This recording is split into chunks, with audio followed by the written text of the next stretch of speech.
Hello guys, so today I'm going to talk about something new that I've learned this week, and that is being able to track errors thrown in your code via error causes. So let's take a look at our code here. We have three functions. We have a validate params function, we have a fetch data function, and we have a process data function. And then at the bottom of our file here, we call the process data function. So the process data function calls the fetch data function, which in turn calls the validate params function, and then just returns an empty array if it succeeds. So our validate params function here just checks if from is greater than 2, it throws an error. So because from is greater than 2 here, we're expecting it to throw an error. So if the validate params check fails, we throw a validation error, and the validate params check throws an invalid params error, and in turn the process data function throws a data error. So 3 errors are thrown in this piece of code here.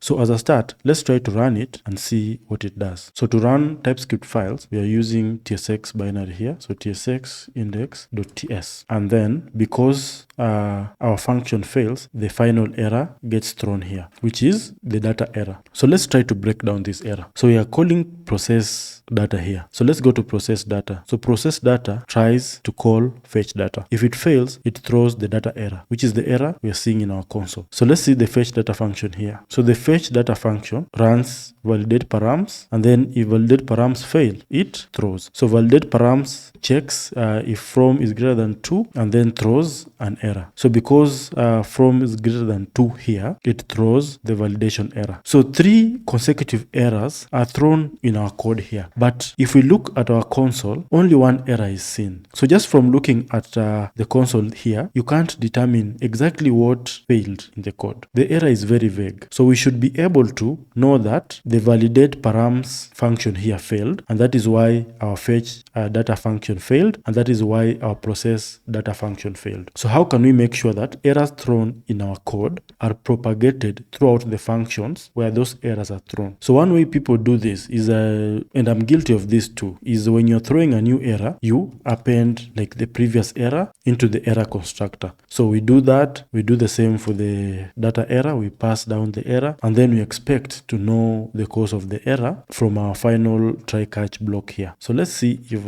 that helps a bit. So let's rerun the function. So you can see that really doesn't help. Passing the error object as a parameter to the error constructor doesn't really improve the error message. So sometimes you may get correctly formatted errors where you can just log the error object here and you get useful stuff, but most of the times you don't. So a way to make sure that the real cause of the error gets displayed inside your final try-catch block here is to use the cause parameter, right? So we start with the fetch data function here, which calls the validate params function, which fails. So what we do is, after catching the validate params function here, we pass a cause property whose value is the error itself to the error constructor. So same thing for process data function here. We pass a cause property whose value is the error returned, is the error thrown by the fetch data function here. So let's see the difference that makes in our call here. So if we run that again, immediately you notice now that we have a stack trace. So instead of just displaying final error, error data error here, we are displaying where the error occurred. And then if you follow down, so the error occurred in process data, which was caused by an error that occurred in the fetch data function, which was calling the validate params function. So the error was thrown was the validation error, which was caused by the invalid params error thrown in the validate params object. So you get a better stack trace of the errors by just passing the cause parameter to your error functions. So while this helps you get better errors in your console, it also helps you get better stack traces in whatever tool you're using to collect errors, like Sentry. So Sentry will be able to correctly track down the cause and the exact functions that were called that caused the error. So this is the tip I had for this week. I hope you learned something new in this video this week. Thank you so much for watching. See you in the next video.